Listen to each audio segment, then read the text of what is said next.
everyone. Thanks for joining us this afternoon. All registrants are muted right now except for our panelists. And we'll be taking questions at the end of the presentation, but you can submit a question at any time throughout the broadcast by typing it into your chat window, which is on the right side of your screen. If for some reason you don't see your question box, you can click on the orange arrow in the top right, and the chat box will appear. We'll be recording the webinar so you can access it later or pass it on to others, and we'll also put these webinar slides up on our website. You'll find a link to that at ssti.us, and we should have all of that stuff up later this afternoon. Our webinar today is Making a Compelling Case, Performance-Driven Investments in the MAP 21 Era. And I'm going to pass it over to Eric Sundquist to introduce our speaker for today and tell you a little bit about SSTI. Thanks, Bill. So I'm Eric Sundquist, Managing Director of SSTI, and pleased that you could join us today for this webinar, which I think is going to be of great interest. I've heard a version of Dave's presentation several times now, and it's a real winner, and we're glad that he was able to come on. First, a bit about SSTI. You can read more about us on the web if you want, but we are a network housed at the University of Wisconsin, but a network of DOT CEOs. We convene CEOs periodically for conferences around what we broadly call change or reform. So it's a broad, it's really driven by them. We perform technical assistance at requests of state DOTs, and then we do things like these webinars and other publications. So glad that you can be part of our network for today at least. And if there's anybody who would like further information, would like to engage with us more, we're always happy to hear from you. This presentation, since we are, well, just a word about how this came to be. We are a network of state DOTs and DOT CEOs, and we're hearing today from an MPO. But it's a large MPO. It's as large as many states or larger. It's, the process you're going to hear about today involved more than 1,000 projects, and it involved, the reason that we are looking at this is because it involved a number of policy goals beyond the traditional accessibility and mobility goals, and handled them in an interesting way. Your states might not pick the same, or MPOs might not pick the same goals, although I think these are worth considering and thinking about. But the process that you go through or that they went through might be helpful as you're thinking about matching performance to policy and investment to policy.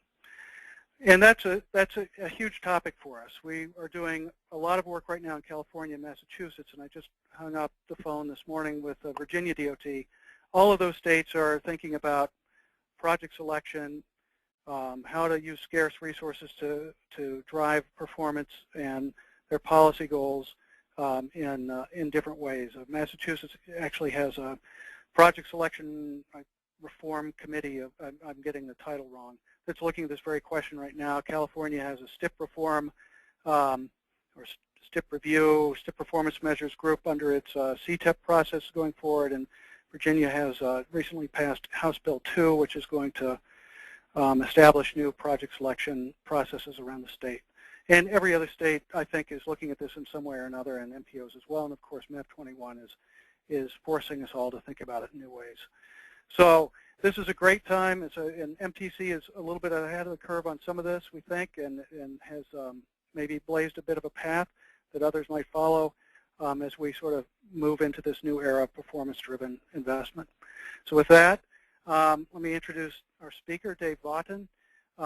He's a senior transportation planner at MTC and has led the agency's efforts in the fields of performance assessment, performance monitoring, His analytical work informs regional policy decisions by monitoring adherence to adopted goals and targets and by identifying high-performing transportation investments that achieve the region's sustainability objectives. Without further ado, I would like to turn it over to Dave. Dave, thanks for being here, and take it away. Good morning and good afternoon to everyone. I'm Dave Vaughton from the Metropolitan Transportation Commission, and thanks for having me on today's webinar. I'm looking forward to walking you through what we do here at MTC in the realm of performance, and hopefully highlight some of the processes we think are successful in achieving better and higher performing outcomes. The title of my presentation today is Making a Compelling Case. I think that really summarizes our whole goal here at MTC, to make sure projects truly have that compelling case and focusing on those highest performing investments and moving those forward. My presentation will be split into 5 parts. First, a quick overview of MTC's role as the Metropolitan Planning Organization for the San Francisco Bay Area. Second, I'll talk about the impetus for our project-level assessment, how many MPOs and states look at terrific scenarios and do great scenario planning, and we continue to do that work, but how we've really moved beyond that to look much more at the project level. Third, I'll talk about the modeling and analysis framework and how we communicate the results when we are analyzing hundreds of transportation projects in just a 1-year time period. Fourth, talk about the policy implications, and then finally really link back to MAP 21 and how we would like to take this sort of analysis to the next level. So first, overview of MTC's role.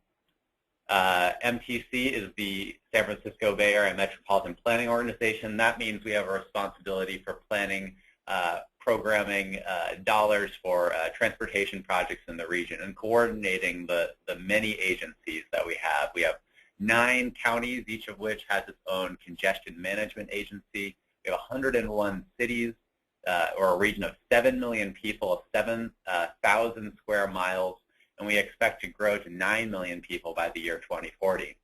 We also have 3 of the nation's largest cities, San Jose, which is the largest by population, then San Francisco, and Oakland. As I mentioned, MTC has these kind of 3 hats, the planning, funding, and coordination roles. And like every other MPO in the country, we're responsible for developing a long-range regional plan known as an RTP and a short-range programming document known as the TIP. Now, in California, there's a unique element to our long-range plan, and we also have to create something known as Sustainable Community Strategy, or SCS. And I'll talk about how that really adds in a sustainability element to our transportation planning processes. So performance, really, we've tried to build it into all aspects of what we do here at MTC. This cycle here shows what typical MPOs are trying to integrate performance in their planning, their programming, and then also monitoring the performance of projects and programs. As you can see with our long-range planning process, we integrate performance at every level. So first, we spent about 6 months with stakeholders establishing performance measures and associated numeric targets. Now, this is rather unique. A lot of MPOs are looking at performance measures, but not too many have established numeric targets for all of their measures. It makes it significantly more complicated, and it's also given us a chance to preview what we think some of the challenges we might experience in the MAP 21 requirements, which require numeric targets for all states and MPOs. Second, we look at individual projects, and then we build those up to scenarios. Finally, we look at our plan and our EIR alternatives, looking at performance even throughout that environmental process, the environmental impact report process. Here in California, we have to do an EIR for our long-range plans. And then finally, we monitor the performance of the adopted plan. So why do we focus so much on the projects? Scenario level work is terrific. It helps you look at strategies, big picture solutions, and one might think that's where MPOs should put their time because we really are trying to look at the regional scale. But over the years, we've found some limitations with that scenario approach. What you can see here is the evolution of our performance assessment process. So I've been working on performance here at MTC. This is my 5th year working on this, but my predecessor worked on it for at least 10 years prior to that, and it's been 4 performance-based plans. We're starting our 5th performance-based long-range plan next year, and each time we've worked to expand our performance abilities, so it wasn't something that happened overnight. Our scenario planning work has gone from looking at transportation investment packages to integrated scenarios of transportation and land use. We've gone from having targets just for transportation to a wide array of targets, many of which have a tangential relation to transportation, but deal with other key regional issues like economic growth, social equity. And then on the project side, you can see in this table how we really emphasize that and how that has become 75 to 80% of our work in terms of performance for our long-range planning. We've moved from a goals-based approach to looking at our targets, and we've integrated a benefit-cost assessment.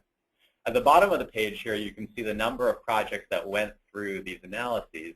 And it's not showing here a growth in transportation projects in the region. What it's showing is our commission being open to analyzing more and more projects and not treating all projects that are in the pipeline as committed, allowing us to evaluate projects that are not under construction, but projects that may have gone through project development, may have environmental clearance, making sure that those are still good and worthy investments to pursue.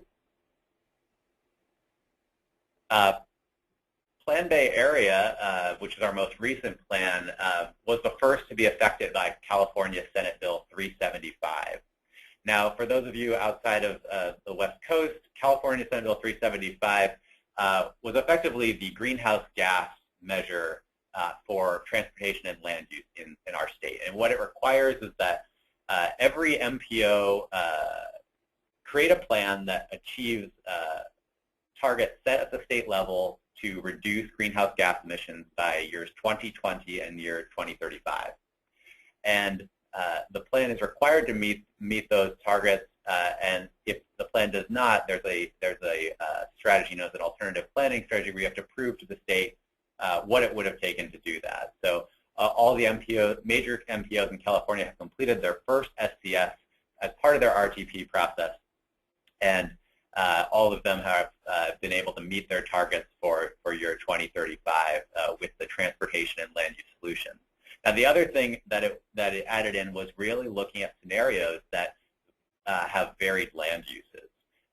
So typically in many regions, and there's a fixed land use. This is how we did it here at MTC back in the early 2000s, and the transportation projects respond to that land use. Well, we really want to look at how transportation projects might affect that land use, how they work together. We've done a lot of work developing a land use model that works in sync with our transportation model. So when we simulate travel behavior, we're also simulating land use decisions. Starting from the beginning of our process, we had a very collaborative target setting process, which I think started us off in a good place. 6 months to define the measures and the targets. We had a very strict limit on the number of targets that we wanted to have, just 10 targets for our long-range plan. Many other MPOs have many more performance measures than we do, but our experience has shown us that less is more, and policymakers can't handle 50 performance measures. Although it's more difficult to distill it down to the 10 that are most vital to the region, it's a worthwhile process, and in fact, maybe even 10 is too many. We also spent 8 months developing a project evaluation framework, and this resulted in a very broad support from key stakeholders on both sides of the spectrum. Our executive leadership was very supportive of it, and then we also had policymakers who really wanted us to make sure we were doing this plan in a performance-based way. These were our 10 targets for the plan here. Each of those had a numeric target associated with the measures shown. Just to highlight quickly what's unique, I think, about our measures, this was the first time in a long-range plan that we did not have measures related to mobility, reliability, traditional capacity, highway-oriented measures We didn't even include a measure related to travel time reduction. That was part of the initial staff proposal, and it was stripped out and replaced by a non-auto mode share increase target as an alternative, and that was due to some work of some very active advocates in our region on the sustainability side. But even just looking away from those transportation system effectiveness targets, our other targets are very sustainability and livability oriented. We were looking at issues of air quality, health impact from air quality and from active transport. We were addressing issues of affordability, which is so critical here in the very expensive San Francisco region, and also issues of economic growth and greenfield protection. So we had all these targets. There was pretty broad support for the targets we were looking at, and we looked at different scenarios. And what we found is that from the scenarios we were studying, which had some of which focused on more growth in greenfield locations, some of which put it all in the urban core, some of which had more transit versus more roads, we found that they had very similar results on the performance targets. And this is due to the fact that we're a relatively mature region and the fact that we're spending a good chunk of our money operating and maintaining the existing system. Also, when we construct scenarios without detailed project information, a scenario, for example, a transit scenario, is going to have projects from across the region. Some transit projects might be high performers, others maybe not so much. And so what it does is obscures the differences between projects within those packages, and it doesn't allow us to identify the highest performing transit and the highest performing road projects to create the best hybrid alternative. This is just a graphic showing our performance-based planning framework. We do both a targets assessment, which is quantitative on the scenario level, and equity assessment, which those look at both land use and transport. And then on the project side, we look at the project in three ways. We look at their target support, which is a qualitative look at how they support those 10 targets that I mentioned. We look at their benefit cost ratios, which we calculate using our regional travel demand model, and we do a simple geographic assessment of the project's equity impacts, whether it's serving low-income and minority communities. I want to focus today on the project level work and just highlight some of the challenges that an agency like ours or state DOT might face in evaluating hundreds of projects. The key for us is not necessarily the measures we selected. We think they're great and sustainable, but it's more the performance concept of a consistent framework that allows for a rigorous evaluation of projects on a level playing field. And that's what we were trying to create, that level playing field. So I've separated this into really the 6 questions that we thought through as we were developing our assessment. First of all, which projects should you assess? The question is, where do you draw the line? When should you second-guess projects that are about to start construction, or should you give a pass to some of those projects that might be poor performing? You got to figure out where the balance is, and certainly that was an evolutionary process here in our region. In previous plans, projects that even got $1 of sales tax revenue were treated as committed because the voters had approved that small portion of funding for the project. Those projects need a lot more discretionary dollars to actually happen. So in our more recent plans, we've opened up those projects for evaluation. Now, we got about 1,100 projects which were proposed for inclusion in our plan, and were subject to the evaluation. Not all of them made it into the final plan. The projects that were treated as committed under our latest policy, there were about 200 of those projects. That was about $30 billion in transportation investments. Now, there were also 900 projects that we wanted to assess. Now, you have to figure out where to focus your energy, and what we decided to do is focus on the capacity increasing major projects greater than $50 million, focus on those investments. Now, those were just 200 of the 900 projects that we're going to assess individually, but that, as you can see on the chart on the right, that was the vast majority. $170 billion in transportation projects were going through that more rigorous assessment. And then the remaining 700 projects were going through a assessment based off of their project type. So much more localized, signal improvements, roundabouts, small, non-capacity increasing projects, sidewalk improvements, etc. Second question, should you assess projects qualitatively or quantitatively? what you can see here, there's definitely some strengths to a qualitative assessment. You can capture benefits or impacts that maybe are not able to be quantified in models. They require less time and less computing power. The weaknesses is that there's this subjectivity element. It's sometimes difficult to weight your different qualitative goals. And that subjectivity aspect is difficult when you're trying to achieve some level of consistency in the assessment. On the quantitative side, you can rely on models that perhaps your state or your MPO has developed. And it allows you to challenge qualitative assertions. So we had a number of projects where project sponsors would claim their project did everything for everyone. And when you have that quantitative data and you've been able to analyze the project, it helps to take a hard look at whether they are really evaluating their project in a fair way. Many project sponsors would come up with ridership numbers using pre-recession forecasts for economic growth, and that wasn't allowing for a fair comparison. So when we assess them using a consistent model, it makes sure that the project sponsors aren't gaming the system. The downside, of course, takes some significant modeling resources to actually do that. So what you can see here is that of those 200 projects, 100 of them, and those were the vast majority of the dollars again, we are putting those through that benefit cost assessment. Those are the capacity increasing projects that make up the vast majority of our regional investments. So what years should you assess? Well, this was certainly a challenge. Should it be a single year or multiple years, horizon or stream-based approach? What that means is, do you look at one year in the future, or do you look at a whole number of years over the lifespan of the plan?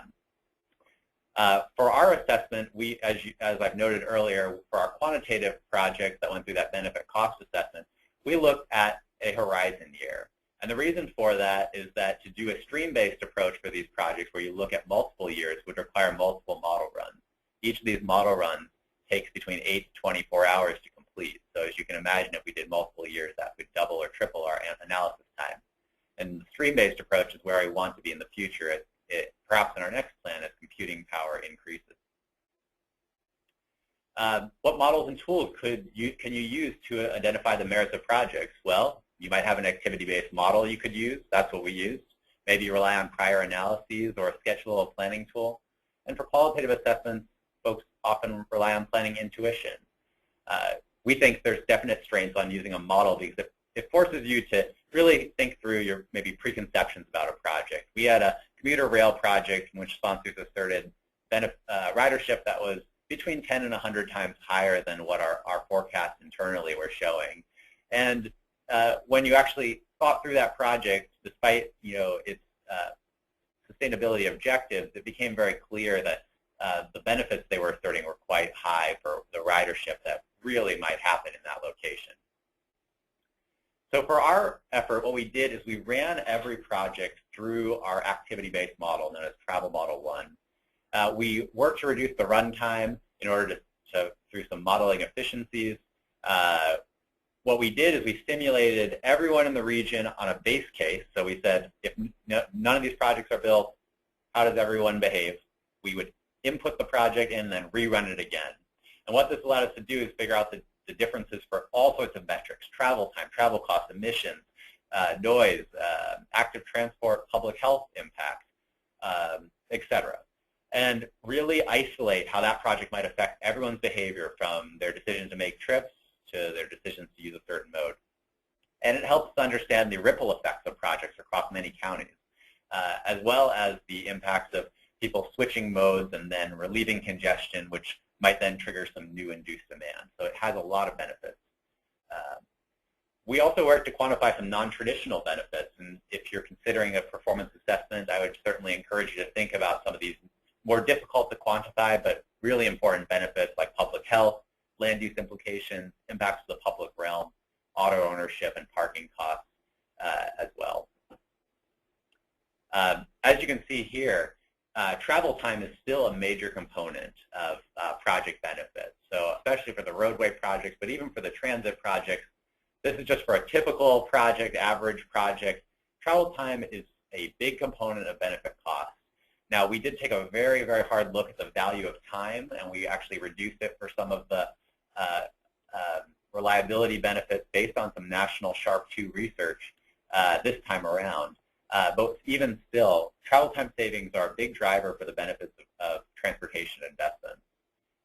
And that's why it's good to pair this sort of benefit cost assessment with a qualitative target assessment. The final question really is what sort of inputs are going to be necessary. There's a lot of data we have to collect in order to do these types of analyses, and you have to work closely with project sponsors. But at the same time, really be careful and question and make sure you're understanding and creating and preserving that level playing field. So you'll need cost data, project extent data, operational patterns, all sorts of information. Now, as I mentioned, we had the targets assessment, which should say here 900 of those uncommitted projects went through that, and then the largest projects went through both the qualitative targets assessment and the benefit cost assessment. Now, for the targets, you could get a score between +10 and -10. That ranged based on whether you strongly supported all 10 of those targets or strongly adversely impacted all of them. And that was new this time. We looked at adverse impacts to those targets, which really allowed us to point out some of the perhaps air quality, greenhouse gas adverse impacts of road projects for the first time.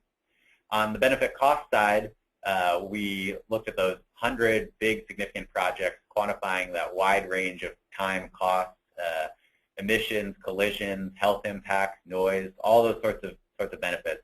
We took a really hard look at the valuation for all of those. Our goal with benefit cost is to capture as many benefits as possible, and that's the typical approach for these types of economically driven assessments. Now I want to show you some of the results from this and then talk about the policy implications. So what we have here is a bubble chart. This was our summary for the road projects in the region. On the horizontal axis, you can see the level of support for the targets, again, ranging from +10 to -10. And on the vertical axis, you have the benefit cost ratio. So if you're a high-performing project, you should be in the upper right quadrant of the screen right now. Low-performing projects would be things below that threshold of 1 or to the left side of the vertical axis, so things that have adverse impacts on our targets. Now, what do we see with the road projects? One more thing. The size of the bubble correlates with the size of the benefit, so it's designed to give us an idea of the size of the project for the policymakers. So what projects performed well? Pricing, obviously, very high, just very high performing, able to redirect those revenues to asset preservation and improved transit services in San Francisco. Those are both cordon pricing programs, similar to what you see in London or Stockholm. The Freeway Performance Initiative, which is the intelligent transportation system investments, also very high performing. And other projects on the right side there would be typically non-capacity increasing projects or HOV projects that are not increasing general purpose capacity. Now on the left side there, you can see some of the projects that had moderate benefit cost performance, but those are some of our widening projects in the region. And like our HOT or Express Lane network, a proposed expressway to connect the Central Valley to the Bay Area, and several other projects. We did the same thing for the transit projects.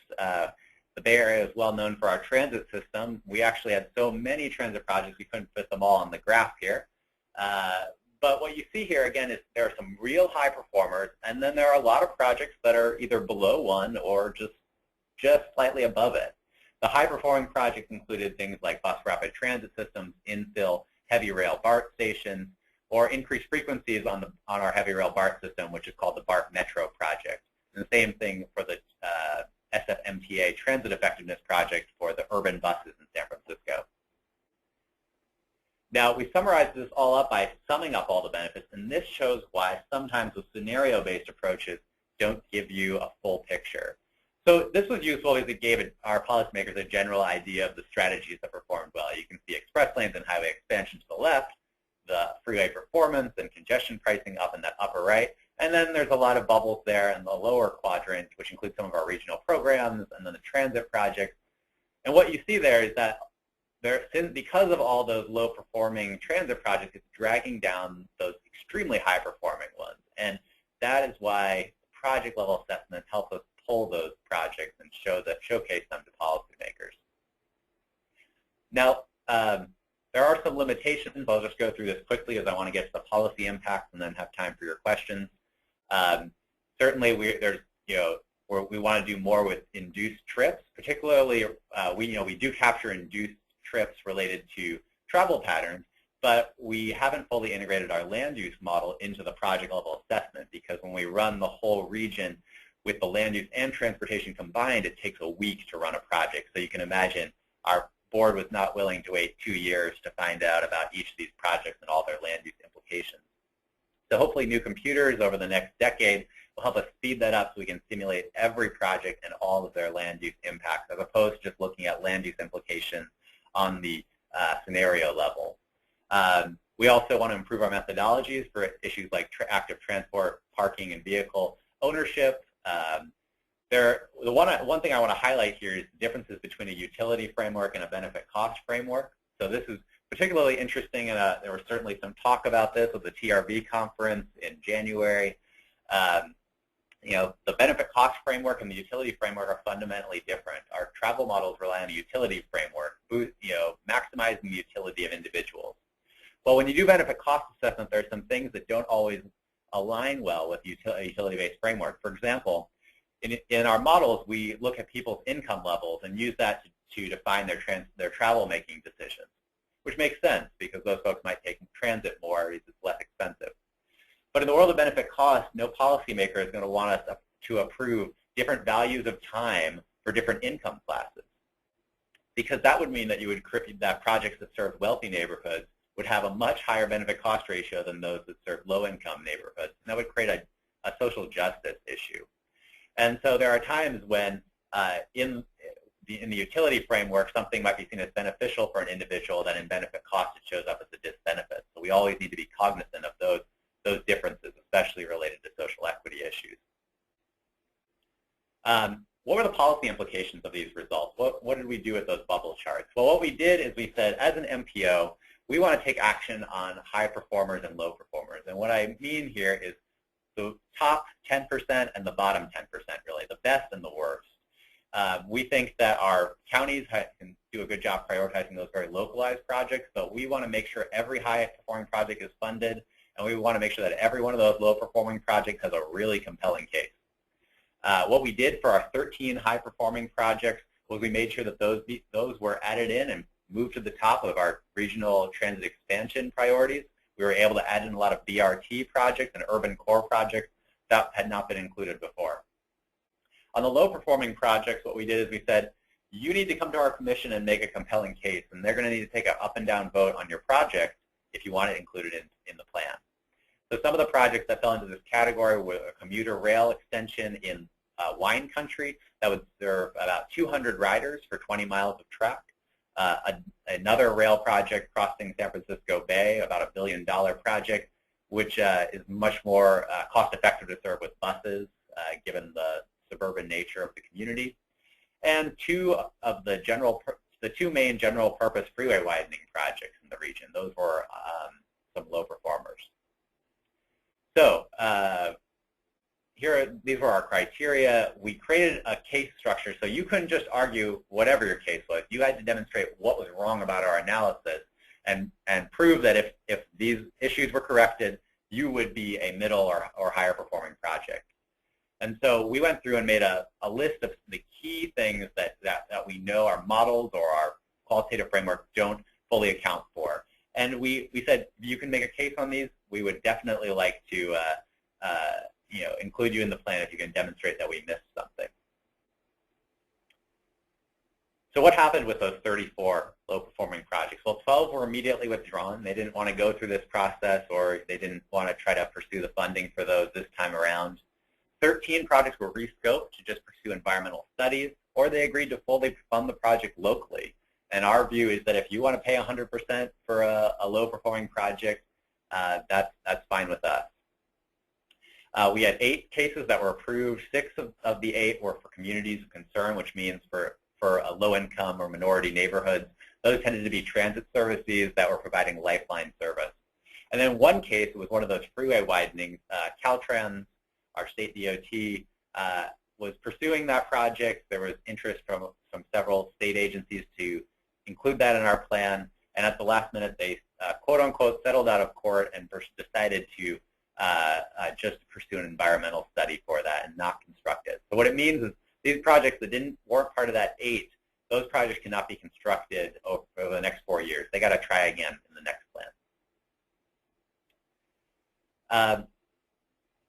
Just moving to wrap up here so we have some time for questions.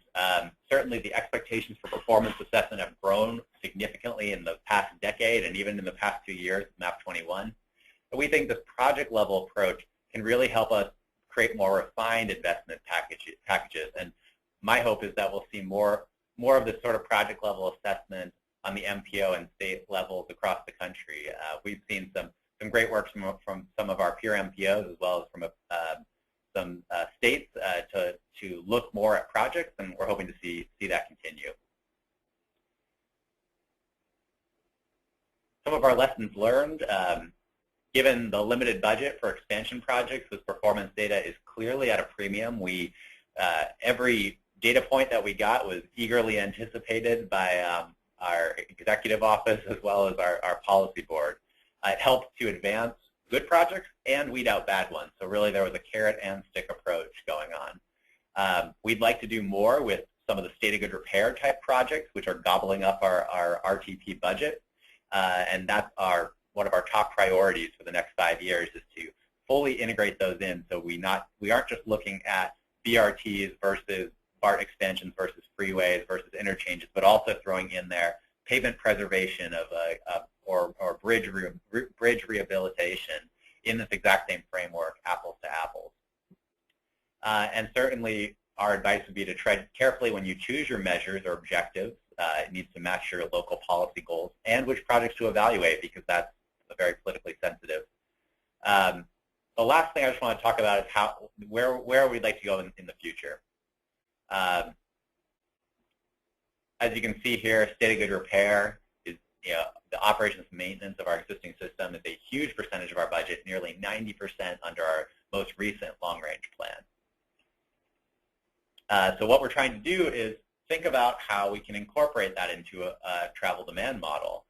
What we want to do, and what we've already tested, we've proven it to work. We're working on several TRB papers on this and also pursuing some federal and state grants, is to actually simulate the capacity degradations of not preserving your infrastructure. And if your infrastructure is degrading, whether that's a transit system and the bus breaking down and travel times are increasing, to a road that's causing higher vehicle operating costs, simulating that in the model and understanding all the ripple effects of that.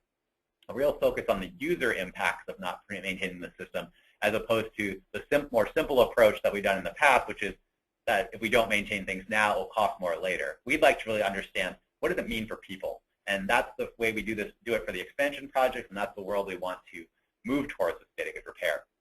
We also like to work on, as I said, stream-based benefit costs and the integration of some of these federal and state measures as we move forward. When we started this process, MAP 21 wasn't even passed, and the state was not looking at performance as robustly as they are today. We're also very focused on performance monitoring. We want to not just talk about performance measurement of projects and forecasting, but also observing whether our policies are really working on the ground. We're starting a project right now known as Vital Signs, which will be an online performance monitoring portal where anyone in the public can go check out a set of 40 to 50 performance measures on issues of transportation, land use, environment, and the economy for the area.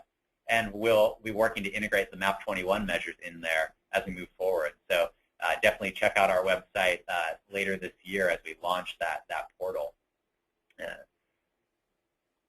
Finally, I want to end with MAP 21, which is, I guess, where all this national performance stuff, performance really begins. I've talked a bit about our goals, and I think they are a pretty broad range of goals, really looking at a wide variety of issues, some of which are directly related to transportation, some of which are very important and affected by transportation, but also affected by many other regional policies, including land use and housing.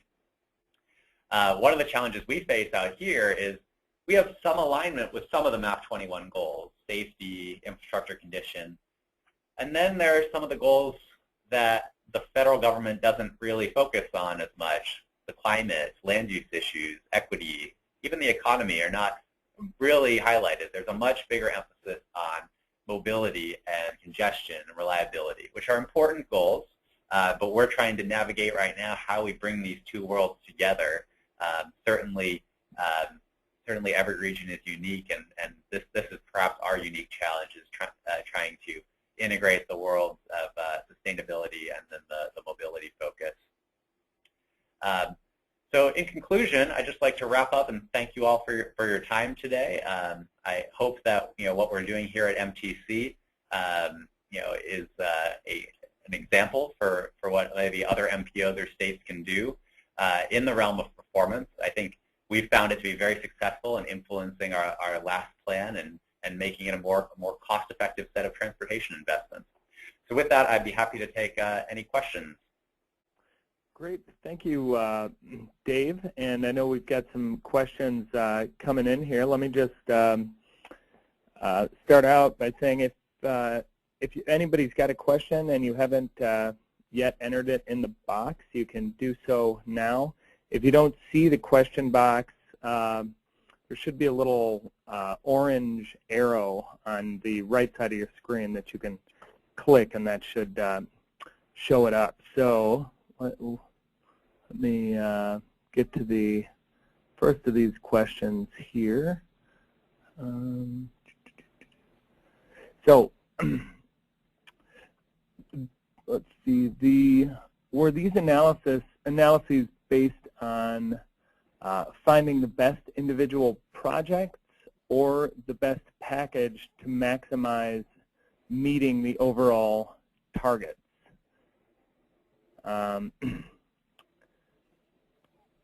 And there's a second part to that, but Dave, maybe I'll let you take the first part there.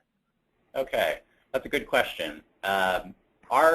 Our goal was to analyze projects individually so we could create the best package of projects. So we were analyzing them separately for the project assessment, and then once we had refined and figured out which projects were high and low performing, we then could create scenarios that were a preferred scenario that was higher performing than any scenario we had looked at before. One thing your question brings up is the issue of project synergies, which we've heard a lot from project sponsors. Well, why aren't we looking at this package of my projects, which might work better together than other projects? We did study that synergy issue. We did test out some projects to see how that related, and found out that while there are project synergies sometimes, there are also project dyssynergies when you have two projects in the same corridor that really compete for customers from each other. And when we looked at projects that did have true synergistic effects, we found that these effects were relatively small, and that for the order of magnitude type analysis we were doing, trying to cluster projects based on their high or low performance, the synergy issue was less significant than folks had thought.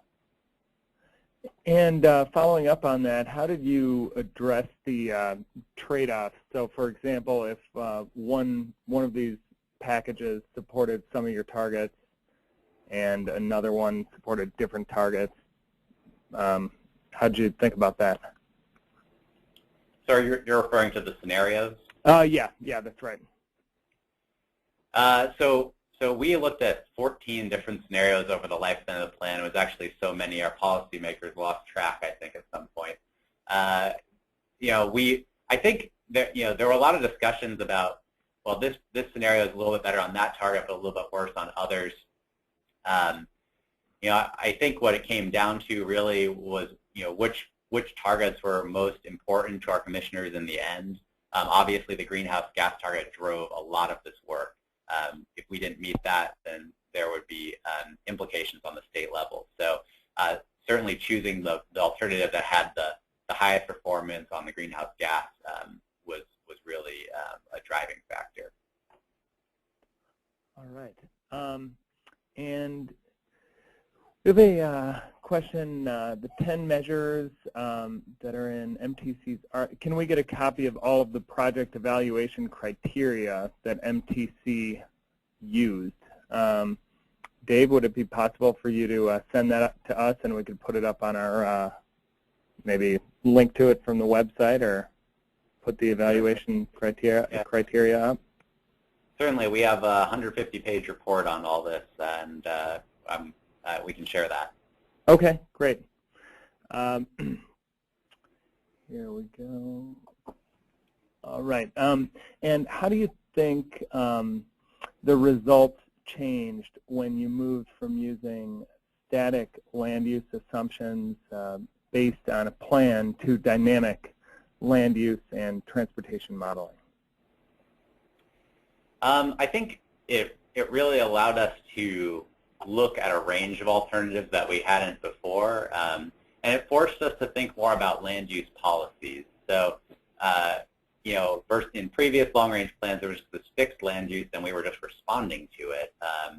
And in this plan, we were actually, in our EIR, had to determine land use policies that would get us to the land use pattern and would result in the land use pattern that we wanted to see. Comparing our alternatives from our last plan versus this plan, the move to the combined land use and transportation really pushed us to focus on greenhouse gas. Our last plan had just a very small reduction in greenhouse gas emissions. And this time around, by looking at them in a dynamic fashion, we focused more on projects that served high-density priority development areas in the core, and that showed very significant changes in the greenhouse gas and other targets. Interesting. And I know you discussed changing how you do your target assessment of projects to now include negative assessments that take into account the potentially harmful impacts of projects. I was wondering if that was motivated by a past project that you later felt like was